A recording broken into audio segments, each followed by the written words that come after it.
stops them from living their dreams. So for me, that's one thing that I'm always doing, is very, very particular about making sure that I'm opening doors for players, not closing doors. That's got to be my job, is to allow them to dream, and from what I didn't prevent their dreams. So a lot of times as I start, they think, oh, that's so particular. Why are you picking at this? It's so, I mean, yeah, anybody could. But I have players who the first day, I tell them these same things, and within a week they're doing it.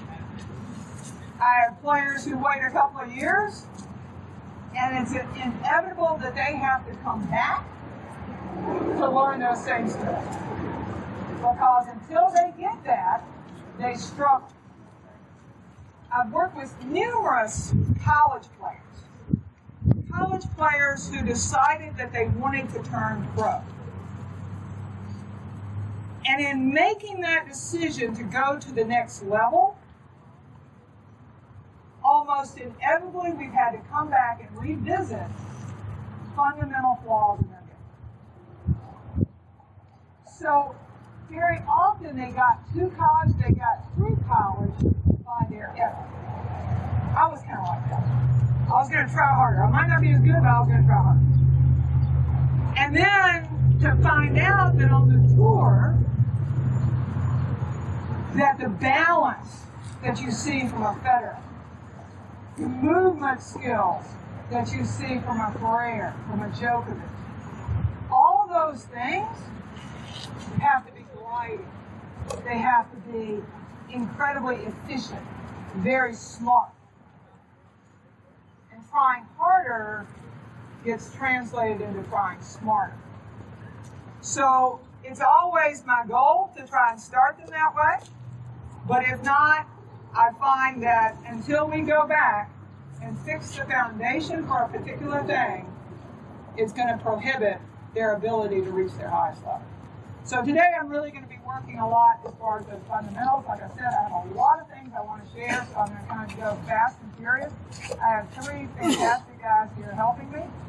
I have Connor Hunt, and all these three guys are helping us at Franco's. I have Christian White, and I have Will Huntington. So these three guys are going to be helping me, and I appreciate them every single day more than they know, because they are there every day, bright and early, and showing up and helping. Okay, the first thing I really want to work on was something that was very interesting. One of the great advantages I had at Voluntaries was that I was director of high tech, and everybody would bring their ideas to Nick, because if they brought their ideas to Nick, he would get a validation. And they were trying to figure out how they were making $1 million off of this idea. My job at the time included being the gatekeeper for all of these ideas. I mean, who gets that kind of education? It's phenomenal.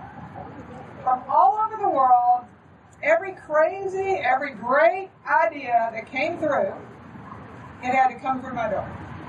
And of course, I would take every one of those ideas after they would explain it to me. I'd take it home at night. My husband was also a pro at Voluntary. So we would play with it, we'd be tinkering, okay, what do you think of this? How do you do that? One of the ideas that came through was from a Swiss guy. And he called it Both Sides Now. But he was really working on teaching balance and stroke production using two rackets. So everything he did was working on explaining what's going on using two rackets. So what I'm going to do, I think, Richard, why don't you come on over here?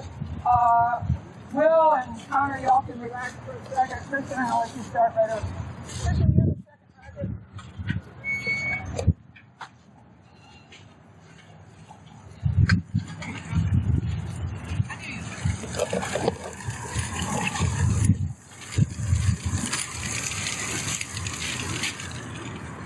So, often you have players who are not good, A, with balance, B, with what their left hand should be doing. C, with when is the left hand opening up too early? Are they playing with this kind of dead left hand? So what Christian is going to be doing right here is he is going to be hitting forehand using 2 rackets. And the way that I would start is he's going to start with these 2 rackets together. So as he starts with the 2 rackets together, it's facilitating the shoulder turn. It really explains the shoulder turn for him. As he starts, it gives him a better coil, and you have to think like a tightrope walker. The tightrope walker, what? They balance because they have these 2 nice long poles. So the people who are off balance, as I start to give you this counterweight, it starts to explain balance and better momentum. So they start with the 2 rackets together. Then as he starts to step in, now with the added weight, it isn't as much that he can muscle it, particularly with a little kid. Instead, when I start to add the weight, he has to use his legs, his core, to move the 2 rackets. So as he starts, he's going to start here. This left racket moves slightly in front of the right racket. And I'm very particular with the follow through that he's going to finish right up here with the 2 rackets still mirroring each other. You're going to see a lot of the kids, the first thing that happens, the people who have a poor left hand, they can see what the problem is. They can see, oh, yeah, okay. And then you'll have them swing and they'll go and hitting each other, hitting the racket. They'll come in and this hand drops, which again shows you the balance and the lack of balance. So we're just going to let Christian start this a little bit with the 2 rackets.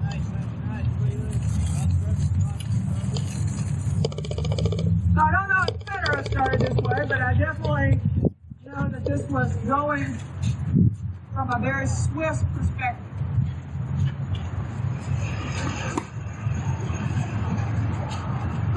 And hold the finish. There you go. So every single time you see him now feeling comfortable, you heard that little bit of clang, but as most of the time as these kids start to do it, by 2 or 3, you'll see the left racket start to drop a little bit on the follow through. The hand kind of gets lazy, so Christian, you know what they look like. Yeah, they'll start coming across. So now you're starting to explain to them what is the balance. In doing this and working with this myself, there was something I realized that I had always made the same error. I didn't know why I made the error, but I always made the same error. It was not unusual when I was running wide for a forehand for me to shank a ball off the top of my frame. And I never knew why. Until I picked up the 2 rackets. And what I must start moving wide with the 2 rackets and I'm hitting it perfectly clean. I didn't shank it anymore. And what I realized was when I moved wide, I had the funky chicken going. So every time this hand starts to pump, that hand pumps. Everything has to do with the balance. Jimmy Connors, if you watched him running wide, it was so clean. He stayed so level. So now I start to help Christian a little bit. With understanding how to move wide, how to really let that shoulder come on around, because the 2 hands, the other racket will help pull him around, and how to stay level and on balance as he's working with the 2 rackets.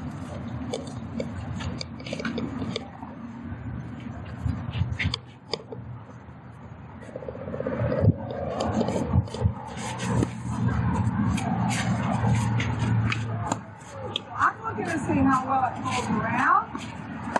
And he's got to think, again, like a tightrope walk. How does he stay level as he starts to move wide? Now, if I get it even wider and make him have to hit it running through it and let that forward pivot with that front foot, he's again thinking, how does he move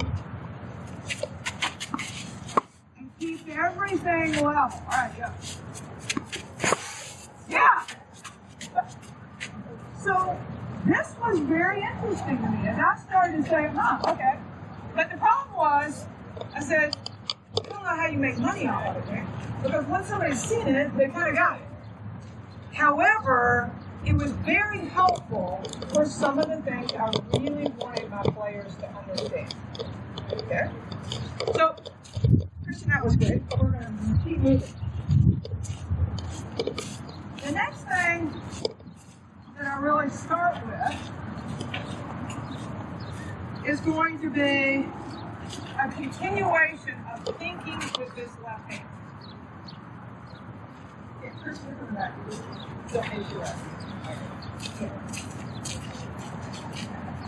If you watch, it is amazing to me, I think as I've grown in knowledge, it is amazing to me how your brain calculates things. I think it's what God has given us is just amazing. But as Christian was starting to use that left hand, what really happens with this left hand is that it is actually measuring right off the fingertips where you're going to need the ball. So I inevitably have players who come to me and they say, yeah, I'm always jammed, I'm on forehand, I need the ball too close to me. I go, all right, this is okay.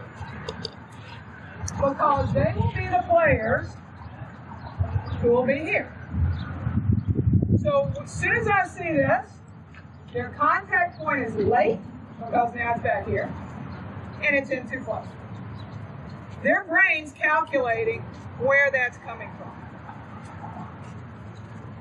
The sooner and the more steady you can set this sight on your rifle, the better you are. So we always have this talk about take the left, drag it back with the left hand, put it out here. I agree with every bit of that. And I'm just saying that from years of teaching, I would amp up every part of that statement to such a magnified level. Understanding that this is actually where you're going, how you're measuring it, where you're going to, I'm almost thinking of that as a guardrail. That's where I'm going to be meeting the ball. So as Christian starts, I'm starting to look and see how well is he setting that left hand, how early is he setting it, how level is he setting it, how early is he setting it, and using that as exactly where he's measuring the ball. And you start to see, as he gets it there, that's exactly where he's meeting the ball.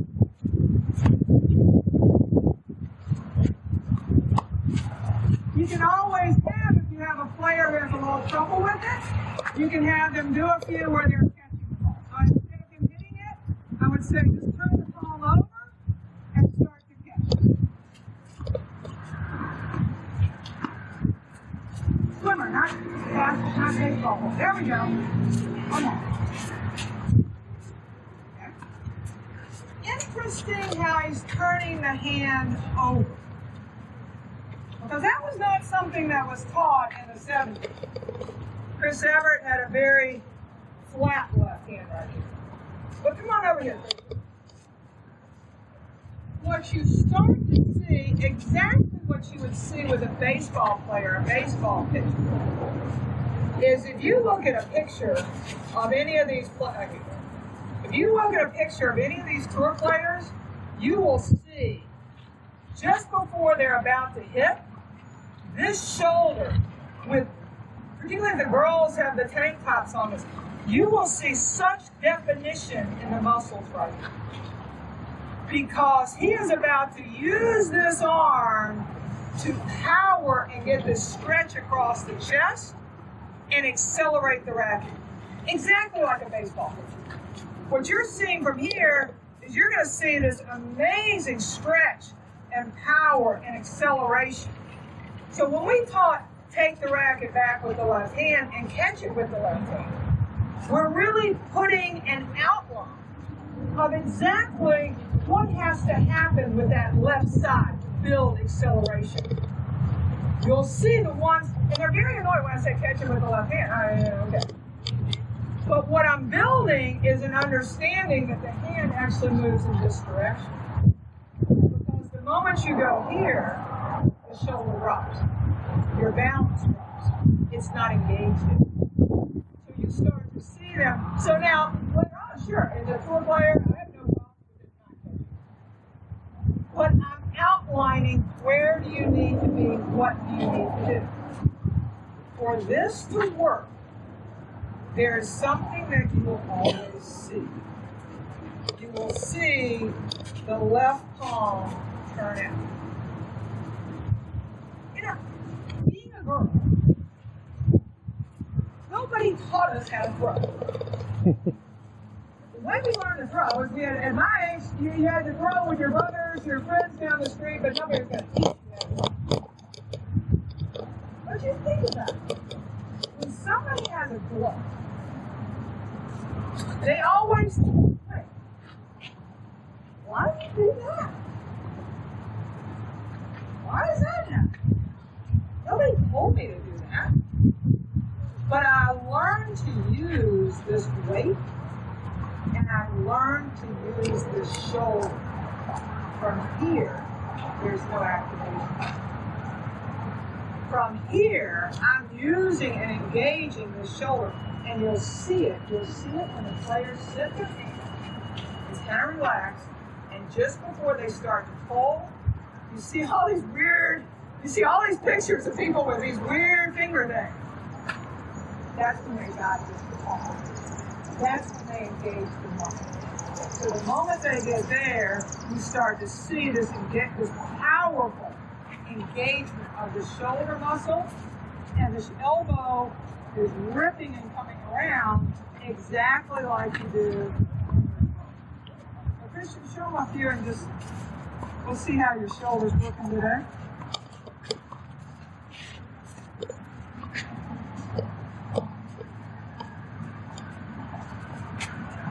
So get the palm out. Yep. I'm going to have you face it out with this. Well, yours is good. But see how his thumb is now starting to point down? The palm is out. So that keeps that left elbow elevated. It keeps the left side elevated. And when you look at the photographs of good players, almost all of them now, you see this picture, what this is like. So the small details to me are the parts that are incredibly important. That's where you build the power, the balance, the acceleration. Right. I'm going to let you come out if you don't mind. We're going to start. The first starting to put these fundamentals together, really the first day that I have a lesson with somebody, I'm teaching them the game as a group. I love the way the Spanish say it. They say, goodness, preparation is movement. Movement is preparation. Sounds separate. I think they got it absolutely correct. Movement and preparation are one thing. So, in the first step, and I know Andy Randy is very particular about it. In the first step, I really want you to learn on day one, how do you start to move? And it's going to start by, if you're moving to your right, you're pushing off your left big toe.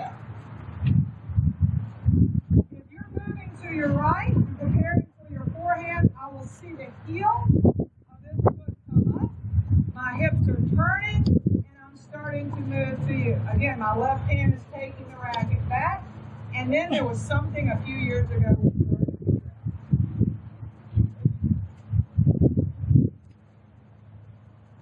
Again, it's amazing how your brain calculates this stuff.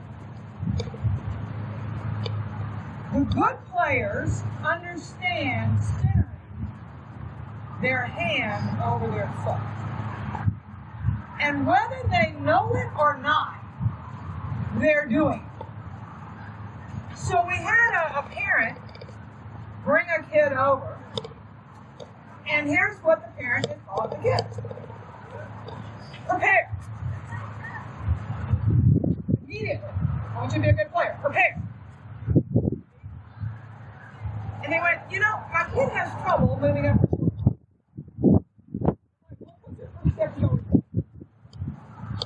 But their first step is always backwards because you told them to take the racket back, and immediately they balance their hands and their feet together. You didn't tell them to step back, but that was what they did. And until you fix the preparation, I can't fix the first step. Until I teach this as one piece, they're going to continue to always step backwards. If this is your first move, they'll step backwards all day. So I'm watching to see that Christian's first step is learning how to diagonal forward, and his preparation and his feet are unified as one piece. So the very first thing I'm looking for is if he gets that foot down, he should be prepared. Boy Scouts are not preparing, they are prepared. Be prepared. The first step, it should be done. Okay? This game has gotten fast, it's got to be done in the first step. The second thing I'm looking for, which Tony Nadal would be a huge proponent of, is that he learns how to move into the court and out of the court. So this first step, he's learning to diagonal forward. I don't want players who are starting here on top of the service line for many tenths again. Why? Or on top of the baseline. Why are you standing here? Because I'm going to take the ball rising. I'll watch them all day long. I mean, their first move is to move backwards. Having had the opportunity to work with two or three of the most on-the-rise players I've ever seen, Monica obviously being one, Andre being one, I will tell you, to be on the rise, you work your butt off. They all look at it like, what do you mean that you're going to stand still and be on the rise? On the rise means that you're going and creating rising, not that you're standing. So now, how do you move up to the ball? And I'll start with 4 steps. Start with your right foot, cross over with that second right, and start to step in. So as these two guys start to warm up, they're going to just start warming up a little bit of mini tennis. And the first moment that I start, again, I'm trying to teach fundamental. I want to see how well do they move up and move out.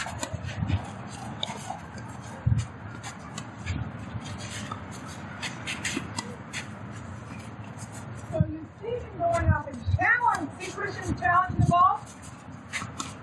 So he's immediately learning how to read the ball and recognize the ball and move up to a ball. Connor moving up to a ball. And then I'm learning a tempo.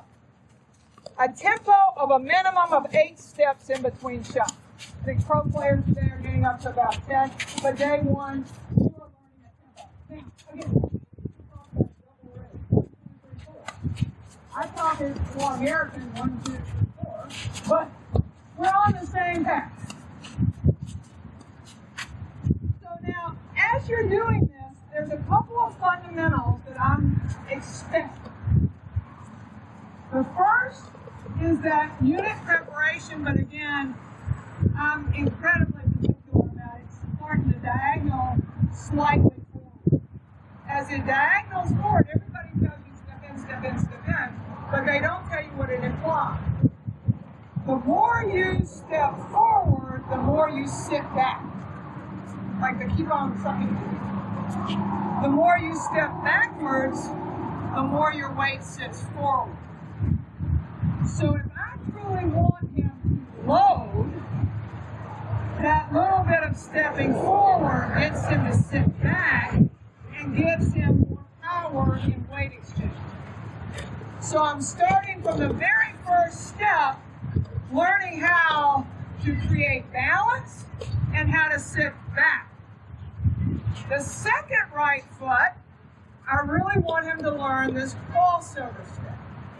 So that the way he's thinking about it is that the first step should be explosive. It should be getting you there. So it's like a general answer. How do I get over here behind the ball? How do I chew up distance? And then I want to be precisely here. This back step, this right foot is my load. If you have kids whose tendency to step across, by teaching that crossover, which is going to be important for your ability, like on the backhand, to hit down the line, for your approach shot, for your ability to move up on a short ball. All these things, day one, I'm already putting in place, how do you close the gap on that ball? How does it fix your stance? How do you read it? How do you start to sit back and load? So give them a few more. The second part is when they come back, I really want to see a crossover step and a recovery. So that, one, we understand, if we're around the first step is just short ball.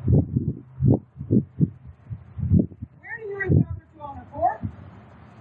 How do you move to it? How do you recover back?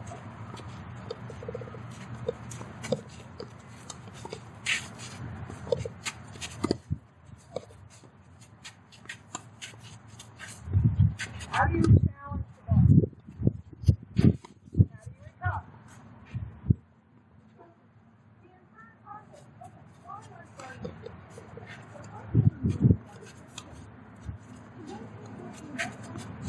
Why am I starting with the weight? Start with my skills. I want them to gain the mindset of hitting 50, 100, 600 balls. I want them to build a repetition with the footwork habit. I want them to build a confidence. If I sit in a match with along with a really consistent player, I have hit that ball. I know what it feels like, and I believe I can do it. And I will get this type of work ethic every single day. All right. One second.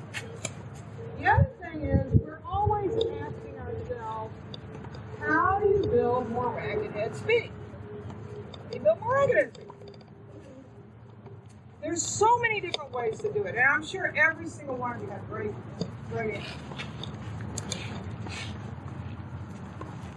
I happened to be in volunteers when Monica arrived, and Monica was there as a kid. And Monica brought this violent short court game. Never seen it before.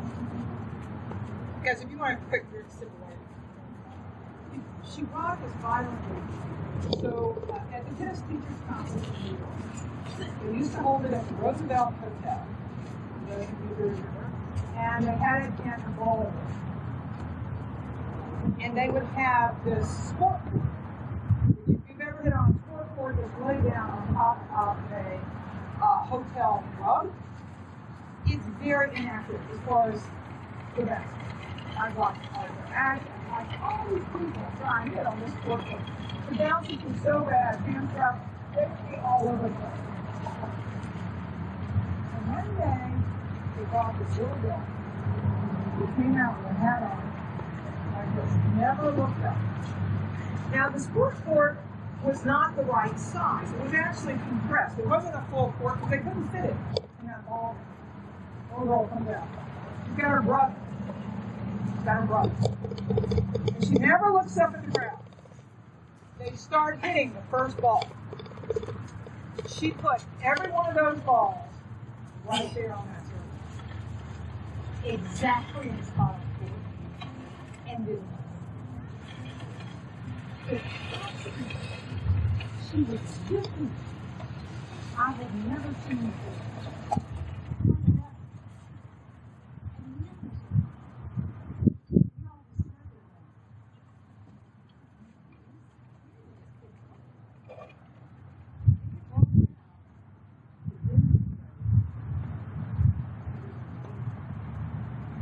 She had a brother there with her. Having the privilege of doing this same role, and then I built the whole series of them, the whole fifth-grade teaching game for little kids. All of this understanding. The first thing that happened is she went to volunteer. I grew up where many kids would all come. What is this? And she taught this form of progressive racket and speed on volunteer. And at the time, it was kind of like going to Rome. Once we got there, it just disseminated out to everything. And then always learn about what his top players were doing. So when his top players were starting, they all came out, and he had everybody learn how to warm up this way with a tremendous racket and speed. Andre was warming up. Everybody was doing it the way Monica did. And being on court with her and doing these drills, I always stand about the same place. I'm feeding, they're doing cross court, forehand, and I'm sitting here, and I'm calling the lines, because we play points. We do it all competitive. And every time I'm about to call the ball out, it looks like it's like this. And then it goes, and the bottom just drops out and sucks on the line. And I just stood it, because I've watched this done by good players for a long time. The dip, the racket head speed on that was so violent. And then I started doing this one drill of controlling the center of the court that I do with all the kids. And she looked at me and she said, no one guy can do this.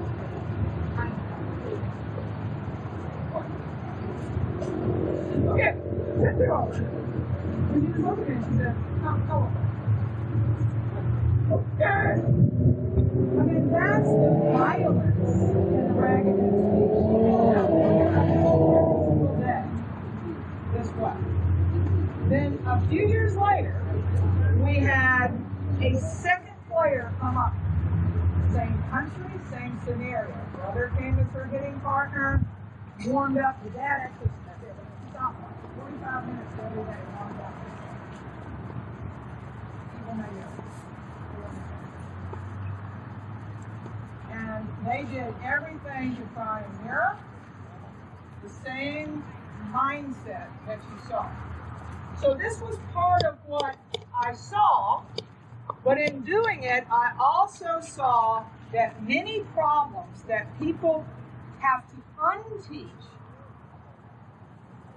didn't happen because we had already taught it correctly by pushing this. So, Christian, Connor, you come on out for a second. How do you learn to get the ball up and down violently in this small surface? So one of the things that you will notice is for Christian to be able to do this, he has to tilt his hips and shoulders. And every time his hips and shoulders are choosing his swing path. Anytime I see something going wrong, the first place I'm going to look is the feet and the alignment here. So as he starts to move up, he's moving up, and to create more spin, he's learning how to create the shape of the ball. He can take it as rising and long, and tremendous racket and speed and keep it in, because he's not trying to do it with his hand. He's doing it with his body. See, he keeps the same boring swing, but he's always choosing, do I flatten it out more? Do I add a little bit more topspin? And the swing stays the same, but the tilt of his hips and shoulders change. However, to learn to do this, it requires one thing. it requires that you learn to get your right foot close enough to the ball that you can kill it. So adults hate this. They can't do it. They're like, I hate this. I know. Because when they move up, they set their right foot so far away from the ball that if they tilt, they will miss the ball. They never learn to get close enough to the ball. So if I'm sitting here, and this is my contact, if I tilt, I'm winning. So they don't learn the spacing to be able to create this. So do a couple more, guys.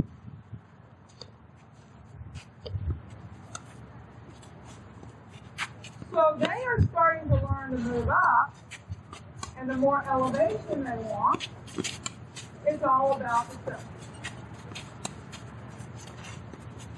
Now, again, as you watch Connor's doing a great job right there with his left hand, and you'll start to see the tilt is chosen with the left arm, with the left elbow. So it's like an elevator on an airplane. What you want to do, it all happens here. So now, if you have your hand here, it doesn't work. If you have it here, you can start to choose your attack. Okay? Right down, guys. Connor, I'm going to leave you right there. So, in my mind, if I'm teaching one thing, I'm actually really only 3 things you need to know about this. The execution. The serve overhead motion. The top spin. And the slice motion. I always love people who say, I don't believe in a point guard. You don't believe in a drop shot. You don't believe in a slice shot. You don't believe in a drop volley, a lob volley, a defensive lob. Now, there's a whole family blocking a return. There's a whole family of these shots. All you have to do is learn once. See, all they have to do is learn the right footwork once. It applies all the way across. The return, how do you step out with that foot? The volley, how do you lead with that foot? Once she's learned it once, he's got it. So I'm so particular about the first time because it makes it simple for everything else. So now, as I want to teach a topspin lob, if you watch most kids, when they learn a topspin lob, their understanding of a topspin lob is they go back and they tilt, and there's their topspin lob. Why are they going back? So that they can learn to load this foot and tilt and go up. But on a professional level, they take it rising. They come up and show you, I'm about to drive this ball, and they bait you. The moment I make this move, Connor closes. When I drop his shoulder, and I'm doing this, he's closing. I bought myself a space. Taking it rising, he's closing. And then all I do is use the left hand, take it right off the bounce, and there it is. So I'm going to work with Kristen right here. I'm just going to walk you through the steps. I'm going to pick the first one. I'm going to walk you through the steps that I would do as far as teaching a topspin lob. So, Kristen, first thing is early preparation. Anytime you come to a shot, prepare early. Prepare now. Prepare later. Number 1, we're going to go with early preparation. Number 2, you move up to the ball. No more going back. Okay? Moving up to the ball. Number 3 is you are going to create the tilt and the swing with your left arm. So the swing path, how fast you want to get this thing vertical, totally depends on your left arm. And number 4, which is very important, not about a bigger backswing. Make contact in front of your front knee. If you make it late back here, if you're playing doubles, you'll probably lose your partner. If you're playing singles, I hope you have good insurance. Okay? So number one, we're going to work on your early preparation. Okay? Right, tie our nose. Number one. So number one is early preparation. Prepare early. Any special instructions get early. Oh, I'm not going to show my preparation. But great preparation, it allows you to now make transitions. Number two, go up and challenge the ball. You're moving up and taking the ball right. Number three, whatever elevation you want, so again, day one, when I started teaching the ball, well, I was teaching a gospel lob and all day. I was teaching that little angle passing back and all day. All right, wedgie. Okay, wedgie deal.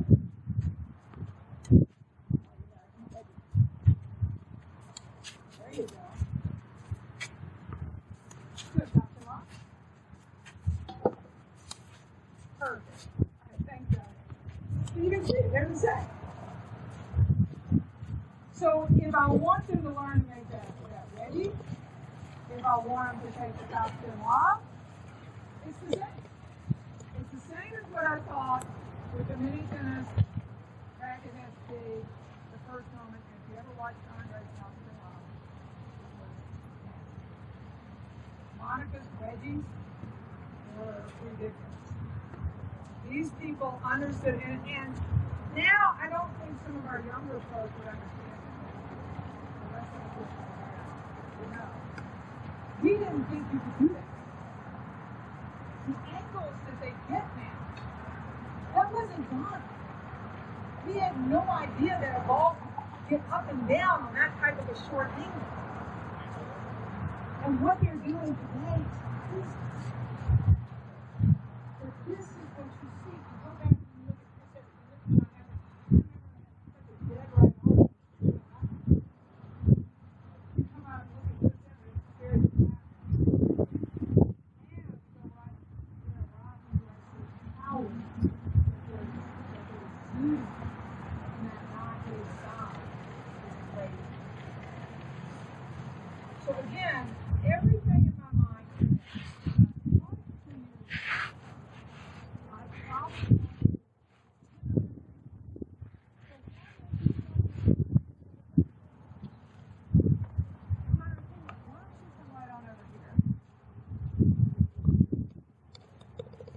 and what I'm working on right here with Connor is how did you learn a reverse pivot forehand? So I wanted to step back, cross over. Again, what does he use to pivot with? What does he use to spin with? And believe it or not, these two things, the left hand and left foot, work together. They coil and open together. If I want more tilt, he's going to work right up there. So just start on the service line, Connor.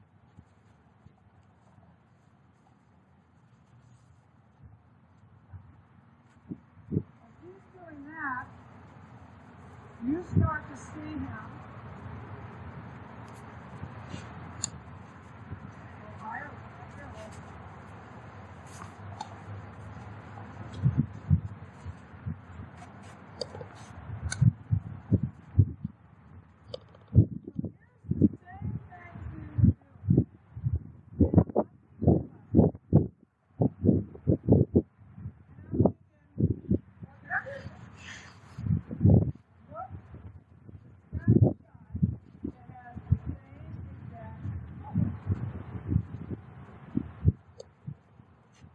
What shot has the same exact footwork?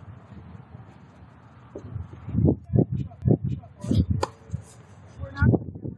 I said it won't be.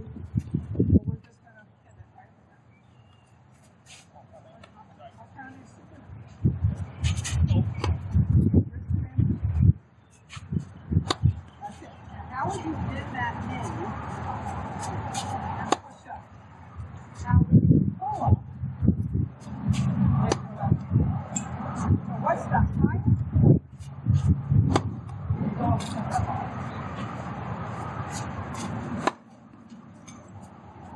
Sometimes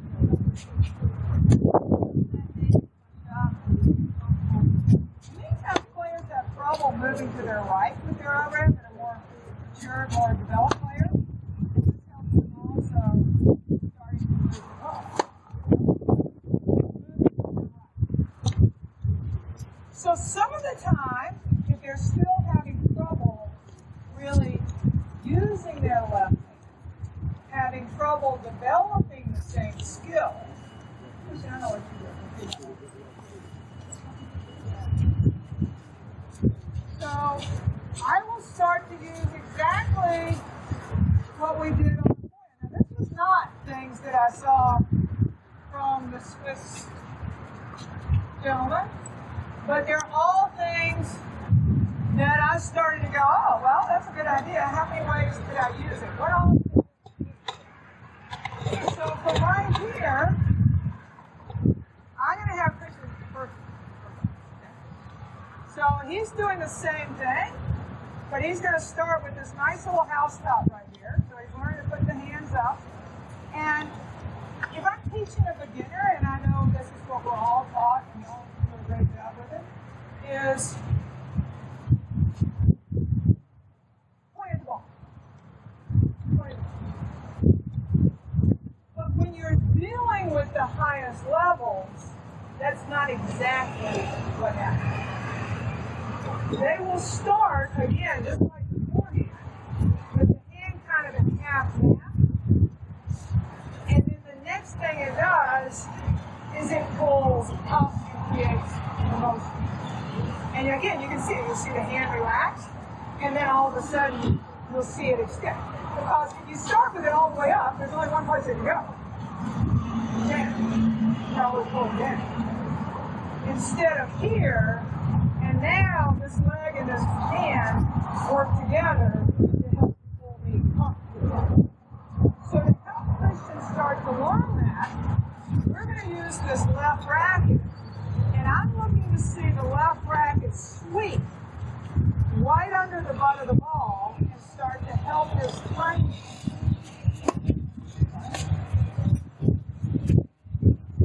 So you saw it extend at the last minute and start to sweep under the ball. And so many of our kids have a very poor understanding of how to throw it. So he's stretching, he's expanding this left side, and then learning to pull up, and it helps everything stay on axis. Then as I won, I said, Christian, go ahead and go. Okay? So, I pulled out a little bit early. Better, still opening up a little early.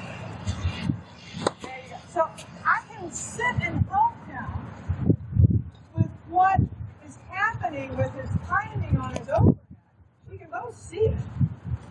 At first it's hard for him because they're fighting that left racket. And then all of a sudden, they start to learn, instead of fighting it, how to use it. See, it's more. So it helps them. It helps them pull themselves around. So the moment they figure out how to fight it, it now becomes a. Without the time they start liking it, they're there. But this is the way that I would connect footwork pattern or any stroke pattern. Is if I've already taught it to you once, just shorten it. Help you understand. You're not even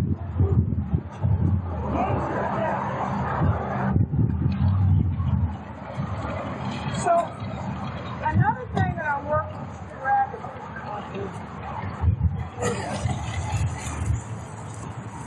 and this was just one idea. This was one idea that, again, there was a key that was given, and in our mind, asking, what all could this one piece do? What could this one point do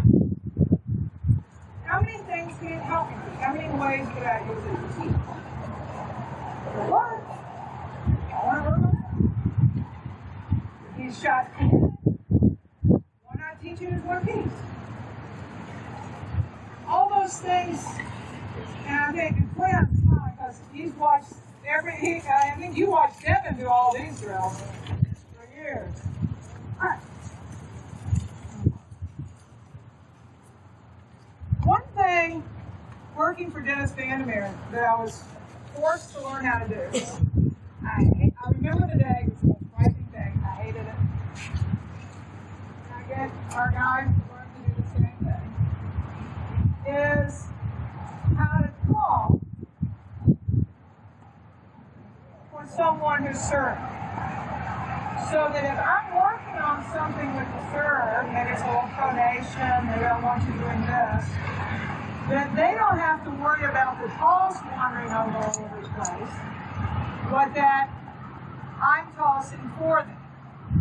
And the day Dennis made me stand out and do this, I was young and I was so afraid. But I learned that the way I do it is I'm always mirroring him. So he always starts first. And he'll give me a swing. I'm going to picture where I need the ball to be. And then I'm just mirroring. He always starts. And I'm mirroring and helping him with whatever he's working on.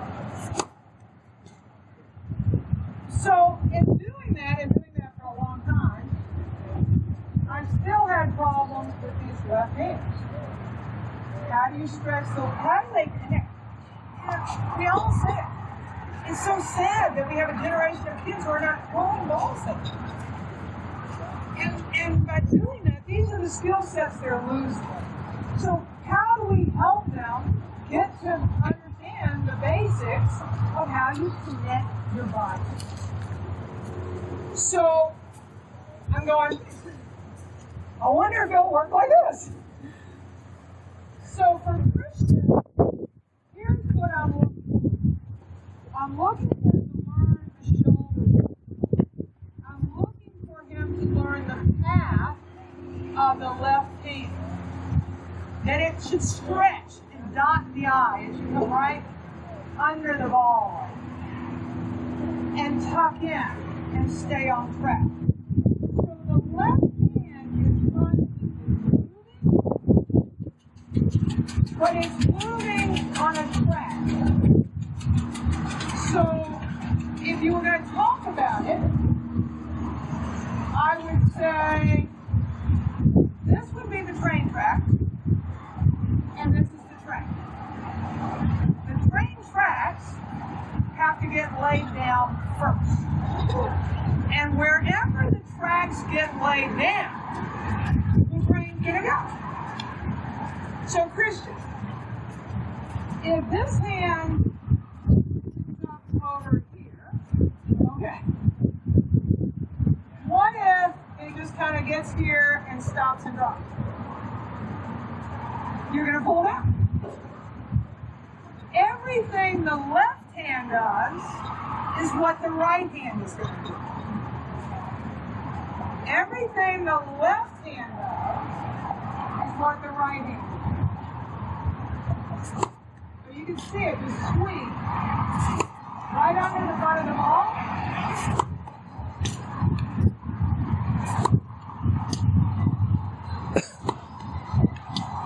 And starting to teach him how to track with his left hand. Not to have it pull out, but how to use it as a force. How to stretch with that left side. How to engage the left hand. So any of the ones that have those kind of problems, those are the major things that I'm looking for and I'm trying to do. Okay? Pushing it off. Alright, Bill, come on out, man.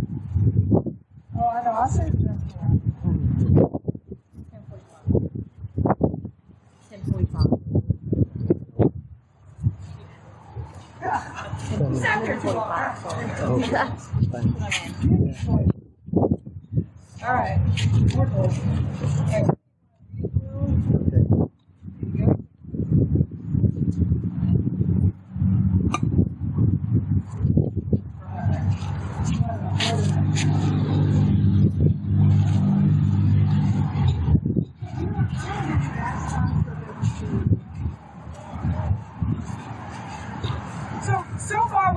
about the left side, the movement, preparation, really good practice skills,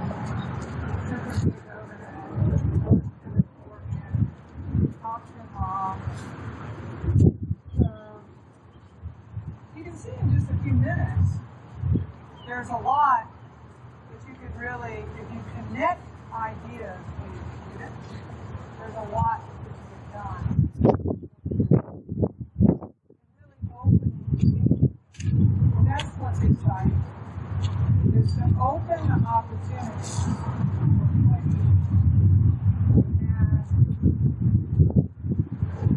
And I don't think there's anything here that I've shared so far that hasn't been an idea. I've gained all these ideas from you.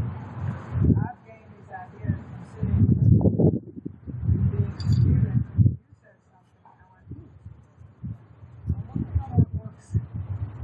And I think that's exactly what we love about these three guys right here. They are students of nature. So I'm going to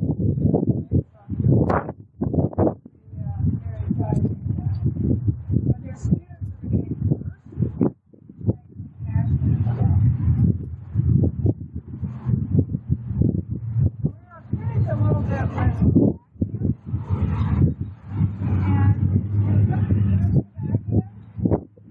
really do this drill with a forehand, a backhand, or a serve. So it doesn't really matter to me which one of these skill sets. But the biggest thing also that I started generally in the first lesson will be the kinetic chain. How does the kinetic chain work? How do you move the racket through space? And for Will, here's going to be what I'm going to ask him to do. He's going to start, and if you think about, this is a baseball player, so he loves this. This is right up his alley. I'm going to put the toe of his right foot right here on the corner of my thumb, so you can feel a little trip over it. And his left foot, not too wide, just right here behind the toe. And all I'm going to do is have him step around the cone and follow through. So everything is he's just stepping around the cone, extend the hands. He's going to step around the cone, follow through, and we're going to start to build a backhand. So, Will, just stand on that for me, please. Perfect. Okay. The first thing that's going to happen that's going to make him uncomfortable is I'm going to feed a little bit more into his body than he likes. And then I'll tell you, well, what are you doing? Bad piece. I'm teaching him how to open up the stance and finish here instead of finish stepping across. So the first thing that's going to happen is the feet is going to be coming right along the feet, right up the feet. It's a very comfortable thing once you understand the pressure. Now we're going to start to build the kinetic chain so he understands where everything comes from. Do the same thing you just did, Will. Freeze it. Freeze. The one before that, left heel did not turn very far. His left heel only got to there. So now, if he keeps this heel back, there's no possible way to get that shoulder around. And you have these kids who are doing this, and they're going, you don't follow through, reach up. They can't. They cannot physically do that. So the first part is going to be, I want to see the heel rotate all the way around. I want it facing at the back step. All force starts from the ground up. The first place I'm looking is how do we generate more force from the ground. So he's turning the left heel all the way to the back. Okay, all the way, all the way. Rotate all the way. If you hear them kind of dragging that, their weight's too far forward too soon. They're not really learning how to sit down. I want to go around the cone, and you can see he's starting to learn how to sweep around the cone with his foot. That's exactly the same thing that happened on the third, on the overhead, and the scissors kick. They were learning how to open that front side. Right now, the toe bone turns the knee bone. So now I want your knee turning and pointing all the way.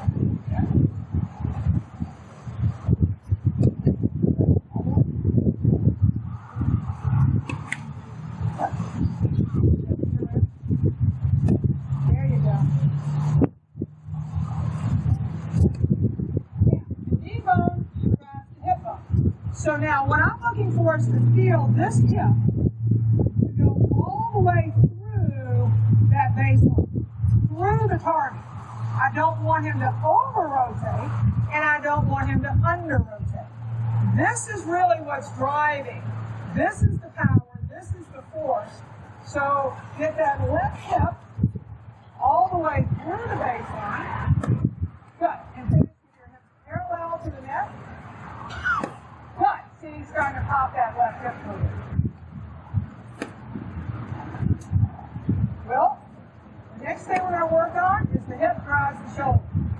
So now we're looking to have the hip hit the left shoulder. So now the left shoulder is going to be pointing all the way at the target. Let that left shoulder come all the way around. That's it. Left shoulder comes all the way around. Good. That's it. Next, finishing with your right elbow parallel to the floor. So, again, does your elbow hang low? Does it roll to the front? No, elbow hang the elbow. So keep that right elbow up parallel to the floor.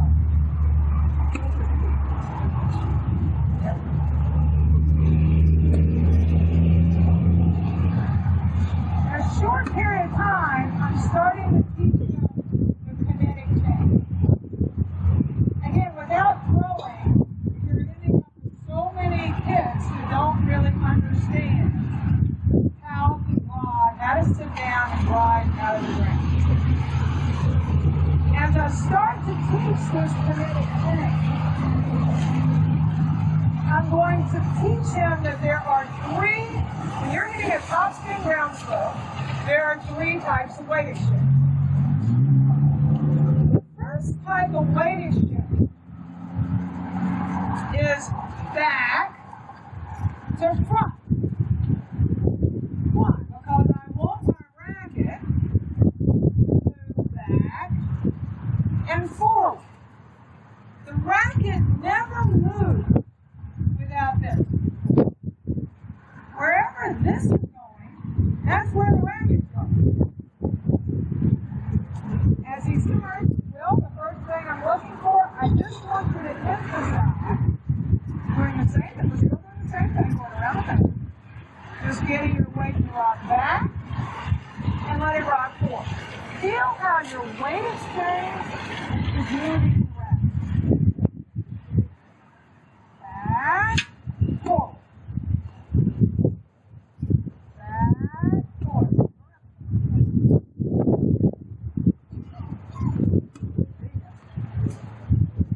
Back, forward. So many of these kids are showing up getting their weight loaded onto their back foot. So back to front is the first type. The second type of weight exchange, you watch where the rack is. It starts on this side of the body, and it goes around. What starts it by going around? The toe. The toe turns the knee, the knee turns the hip, and you get that nice tornado going.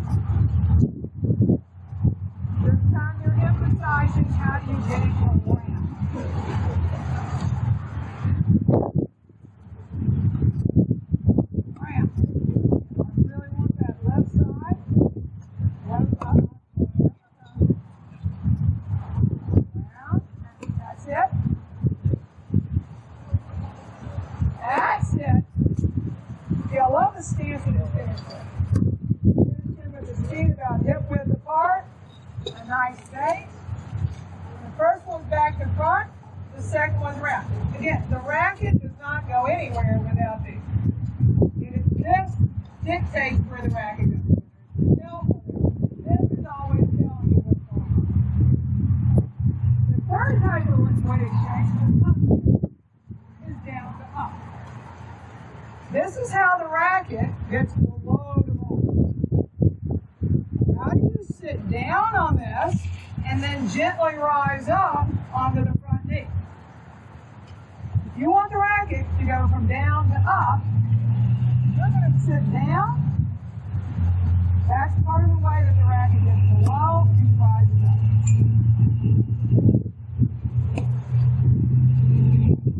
Just to review what you're doing right there and why I'm using the cone, if you think about a baseball and you see a baseball pitcher, what's the first thing you see them do? First of all, they dig into the rubber, right? They're going to get the weight on this foot. The second thing they're doing is they're closing their hips and shoulders. They're coiling. Loading down onto this leg. And then you're going to see this. You're going to see this.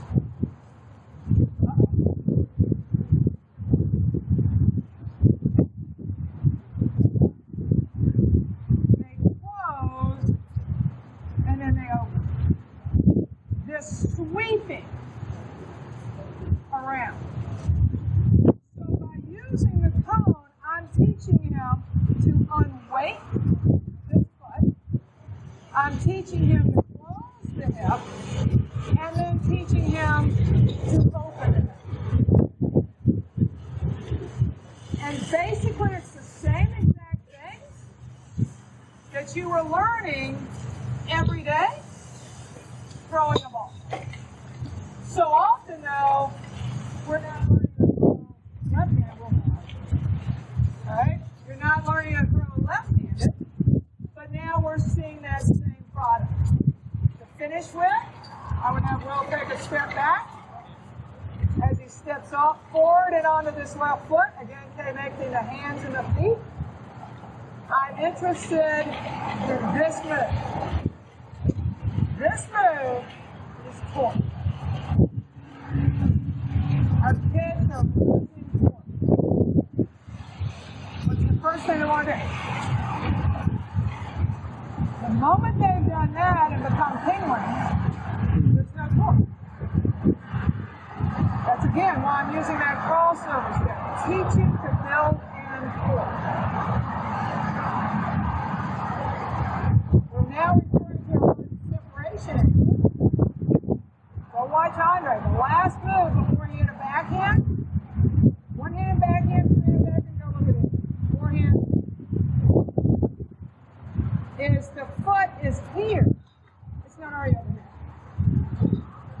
So my feet are at one angle, my hips are at another angle, and my first move is to actually pull the shoulders back and then release. I'm creating this torque and then I'm coiling with that torque. So, Will, you're just going to step slightly forward with your left foot, wait, and just kind of let this drag right now so you feel it, and then start to uncoil out of it. Take a step up to the service arm. So I'm having him start so close because I don't want him to end up with too much time. He's going to have to hold his balance right here. I'm not wanting him to have to hold it too long.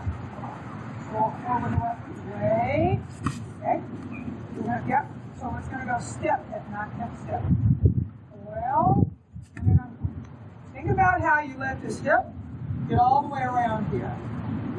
And then how you spin. Now you swept that foot around the back.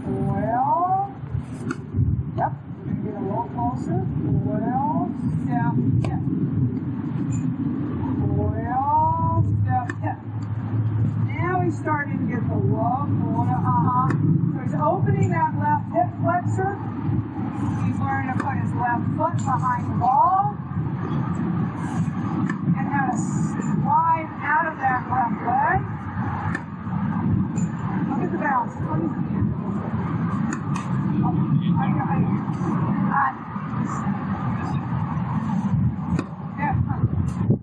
I see the heel all the way around. I see the left step driven all the way around. The toe is open. He's got hip width apart. I see this elbow up parallel to the court.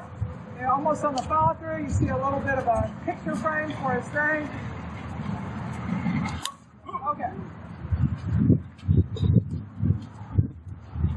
When they asked me to come over again and really talk about fundamentals,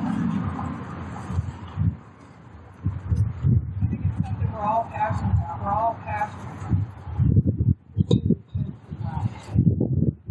And these conferences are all about how do we share, how do we develop, how do we I'm sure for you it's the same. That the biggest thrill that all of us have on the court is seeing a good result. It's teaching a good lesson and having a customer walk away going, thank you, that helped me so much. Once you've come and done what you're doing, people with these tags on, it is amazing. You're not living your life for yourself anymore. Y'all are some of the most giving, loving people. You sacrifice every single day for everyone who intends to achieve or your customers to achieve. You passionately show up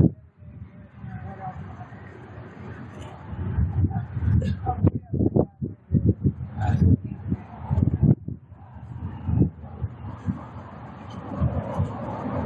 I thank you for it.